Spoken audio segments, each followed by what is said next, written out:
नमस्कार दोस्तों, स्वागत है आपका अपने चैनल स्टडी 100.1 पर।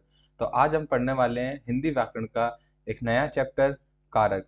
तो आज हम कारक में कई सारी चीज़ें पढ़ने वाले हैं। कारक के सभी पार्टों को पढ़ लेंगे और कारक के सभी पार्टों के बारे में जो भी अंदर उदाहरण है उन सभी को आज हम पढ़ेंगे। तो वीडियो के एंड तक में बने रहिएगा जिससे आपको पूरी जानकारी मिले। वीडियो काफ़ी लंबा नहीं है, शॉर्ट वीडियो है जिसमें मैंने काफ़ी कंटेंट को शॉर्ट करके आपको समझाने के लिए बनाया है। तो चलिए जल्दी से स्टार्ट करते हैं। तो वीडियो में आगे बढ़ने से पहले आप चैनल पर नए हैं तो प्लीज़ चैनल को सब्सक्राइब ज़रूर कीजिएगा। तो चलिए स्टार्ट करते हैं कारक को। तो कारक को समझने के लिए हमें इसकी सबसे पहले परिभाषा को समझना पड़ेगा। तो कारक की परिभाषा क्या है? संज्ञा या सर्वनाम की जिस रूप से वाक्य के अन्य पदों के साथ संबंध होने का बोध होता है उसे कारक कहते हैं।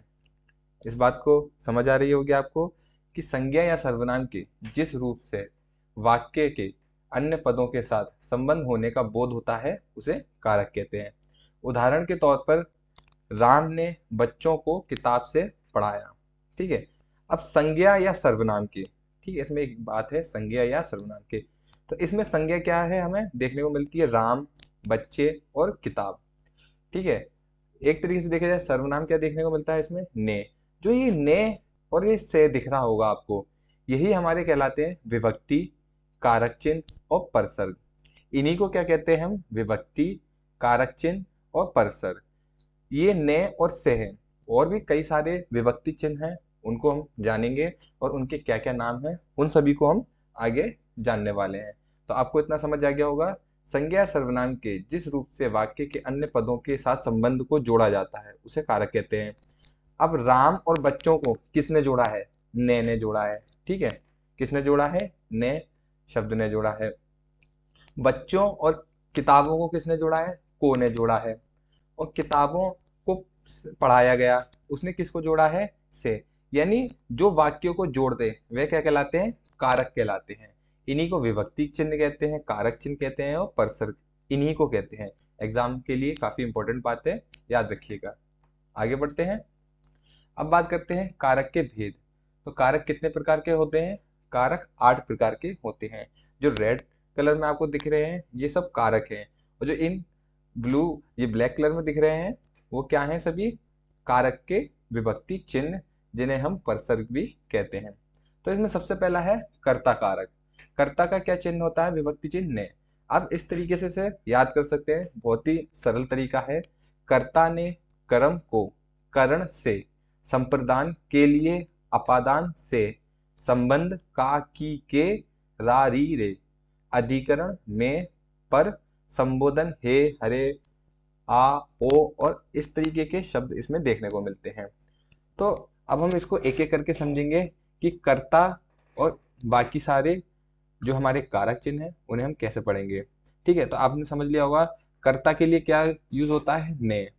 कर्म के लिए क्या यूज होता है? को।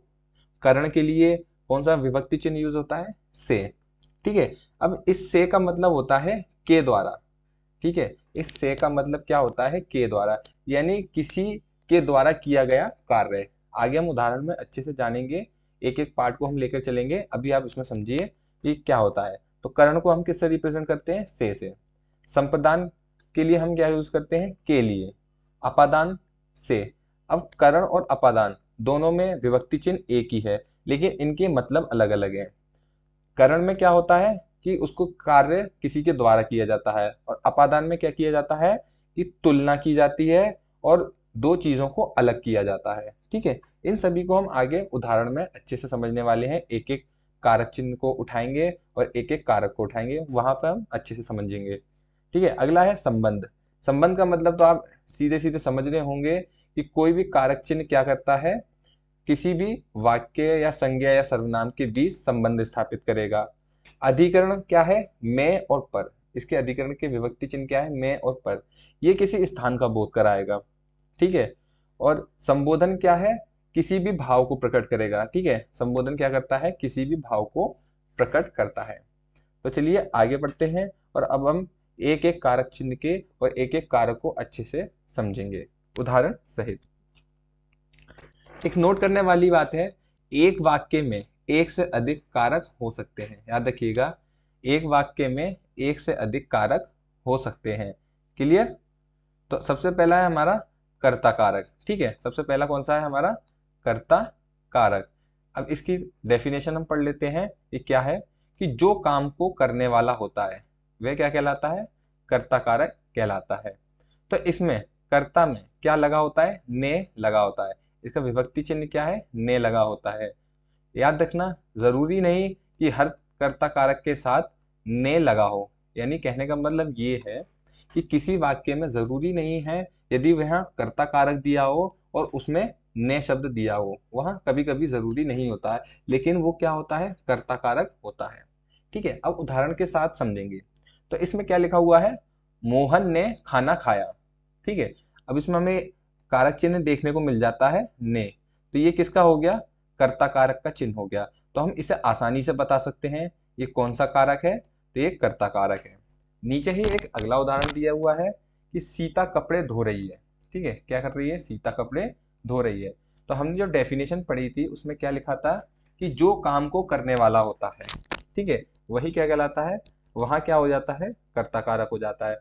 अब यहाँ तो हमें ने विभक्ति चिन्ह देखने को नहीं मिला है, तो अब हम इसको कैसे पहचानेंगे कि ये कर्ता कारक है या कोई अन्य कारक है?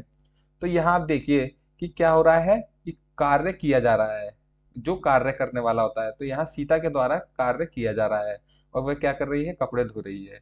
तो मैंने आपको बताया कि जरूरी नहीं हर कर्ता कारक के साथ ने लगा हो।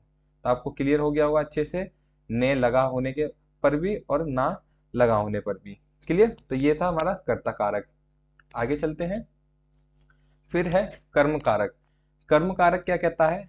जिसमें क्या या किसको का जवाब मिले वहां कर्म कारक होता है। अब इस लाइन को हम अच्छे से समझेंगे। एक बार आप फिर से पढ़िए कि क्या कह रहा है कर्म कारक? जिसमें क्या यानी कोई सवाल पूछे और उसका जवाब मिले। यानी दो चीजें हमें देखने को मिलती हैं, या तो वहां जवाब पूछ रहा होगा, ठीक है, या उसका उत्तर दे रहा होगा। तो वहां क्या होगा? कर्म कारक हमें देखने को मिलेगा। ठीक है, इसका विभक्ति चिन्ह क्या है? को है। ठीक है, विभक्ति चिन्ह क्या है? को। अब उदाहरण के साथ समझते हैं। मनोज क्रिकेट खेलता है। ठीक है, क्या कह रहा है इसमें? मनोज क्रिकेट खेलता है। अब इसको क्या कह रहा है कि अब यहाँ हमें को कर्ता कारक देखने को नहीं मिलता है, जो को है हमारा कारक चिन्ह देखने को नहीं मिलता है। तब इसमें क्या कह रहा है कि मनोज क्रिकेट खेलता है। वह क्या कर रहा है? पूछ रहा है, उससे जवाब मांग रहा है कि मनोज क्रिकेट खेलता है। तो यहाँ हमें क्या देखने को मिलेगा? कर्म कारक देखने को मिलेगा। नीचे एक उदाहरण है, रमेश सीता को पढ़ाता है। तो यहाँ हमें क्या देखने को मिलता है? कारक चिन्ह देखने को मिलता है को। तो हम यहाँ पर सीधे समझ जाएंगे कि ये कौन सा कारक है? ये कर्म कारक है। ठीक है, तो इससे क्लियर हो गया होगा। ज्यादातर एग्जाम में विभक्ति चिन्ह दिए होते हैं और हमें पहचानना होता है कि ये कौन सा कारक है। इतने परेशान होने की इसमें कोई जरूरत नहीं है। ठीक है, तो आपको अच्छे से समझ भी आ रहा होगा, उदाहरण के सहित समझा रहा हूं मैं, तो आपको परिभाषा भी इसमें साथ साथ बताता चल रहा हूँ। तो वीडियो में आगे बढ़ने से पहले आपसे फिर से रिक्वेस्ट है, प्लीज चैनल पर नए आए हैं तो चैनल को सब्सक्राइब जरूर कीजिएगा। अगला है करण कारक। तो करण कारक में क्या कहता है? काम किससे किया जा रहा है वहां करण कारक होता है। कहने का मतलब यह है कि जिससे काम किया जाता है वह क्या हो जाता है? करण कारक हो जाता है। तो कारक चिन्ह क्या है इसका? से। मैंने आपको बताया था कि करण में किसी के द्वारा किया जाता है। कारक चिन्ह क्या है इसका? से का मतलब के द्वारा। अभी मैंने आपको बताया था कि करण में क्या है? से। उसके विभक्ति चिन्ह क्या था? से।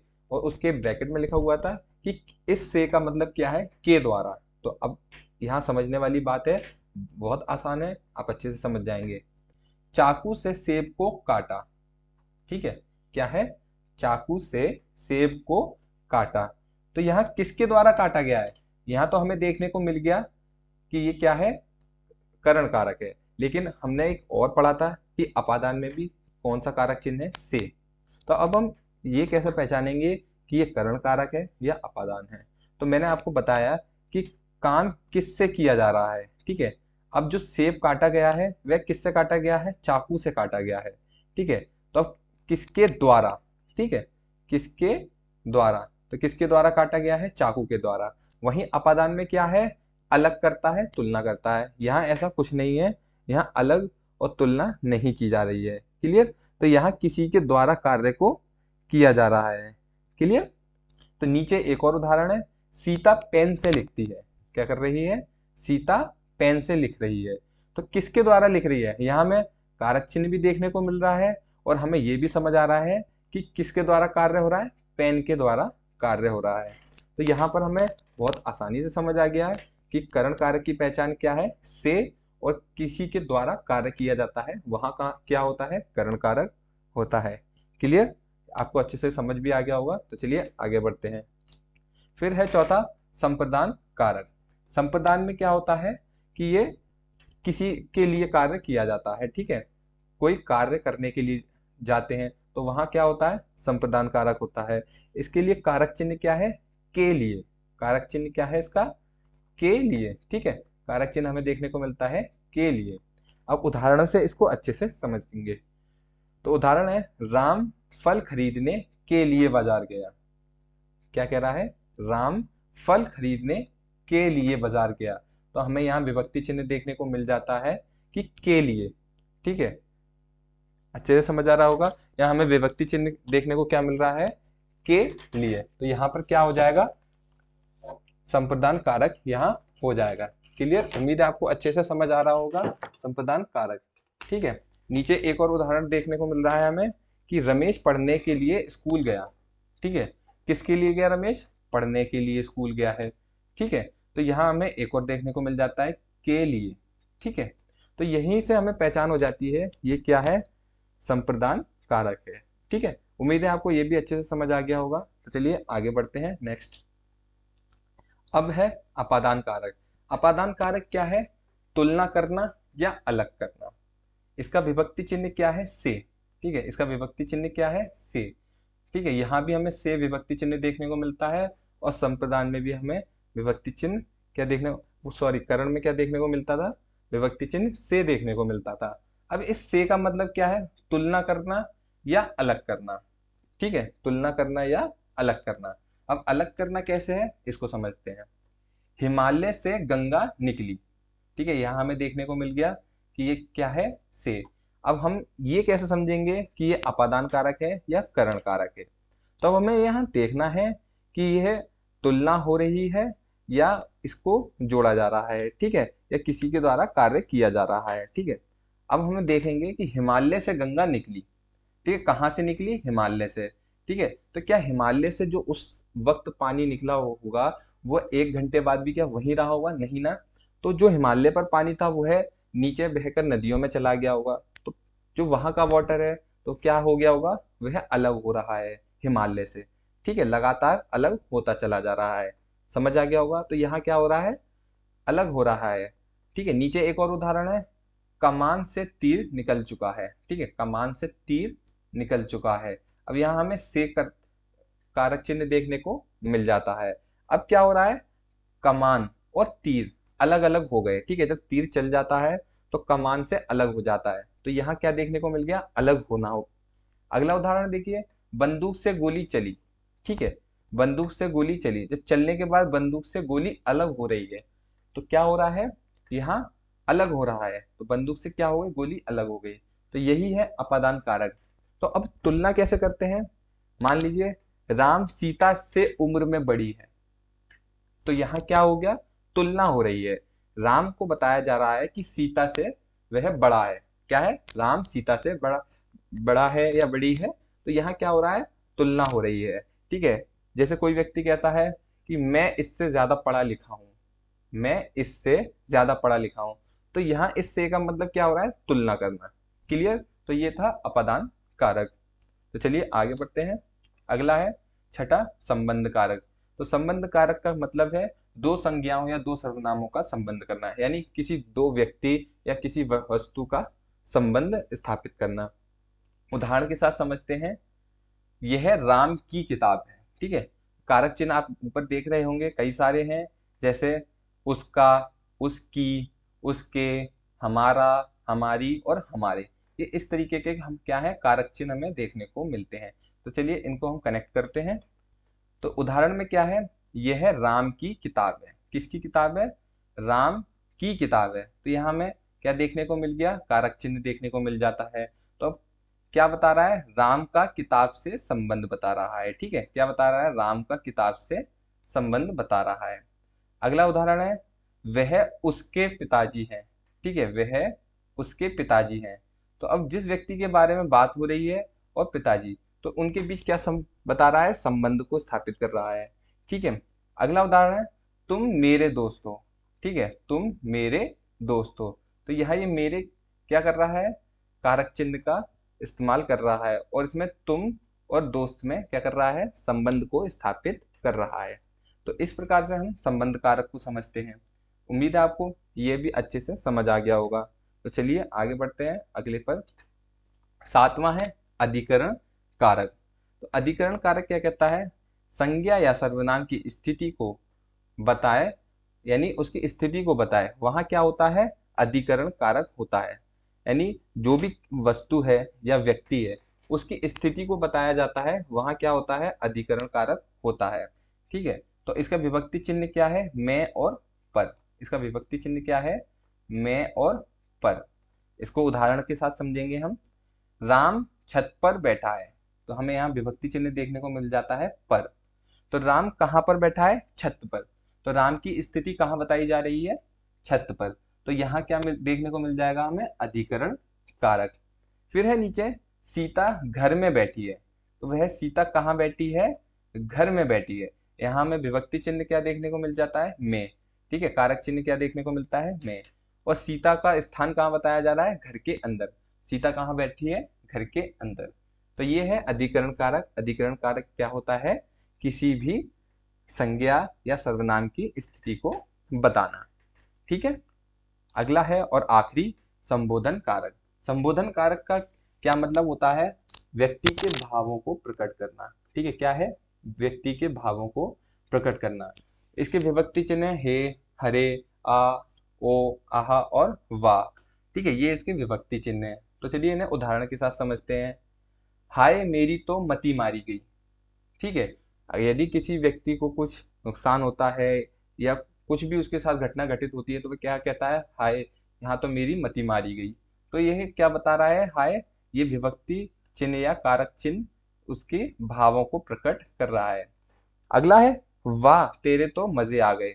यानी उसे किसी बात की प्रसन्नता हो रही है, तो वहां वह बता रहा है। तो यहाँ भी हमें कारक चिन्ह देखने को मिल जाता है। ओ क्या कमाल का लड़का है। यदि कोई अच्छा व्यक्ति होता है तो उसको इसी तरीके से बोला जाता है, तो वहां क्या है, ओहो कारक चिन्ह का प्रयोग किया जाता है। ठीक है, अगला है, अरे गीता भाग गई। ठीक है, तो यहाँ भी क्या देखने को मिलता है, हमें भाव देखने को मिलता है। तो इस प्रकार ये था हमारा संबंध कारक और ये थे हमारे सभी आठों कारक और कारक चिन्ह। ठीक है, उम्मीद है आपको अच्छे से समझ आया होगा और आपको वीडियो काफ़ी अच्छी लगी होगी। यदि वीडियो अच्छी लगी हो तो प्लीज़ वीडियो को लाइक, कमेंट और चैनल को सब्सक्राइब ज़रूर करिएगा। धन्यवाद।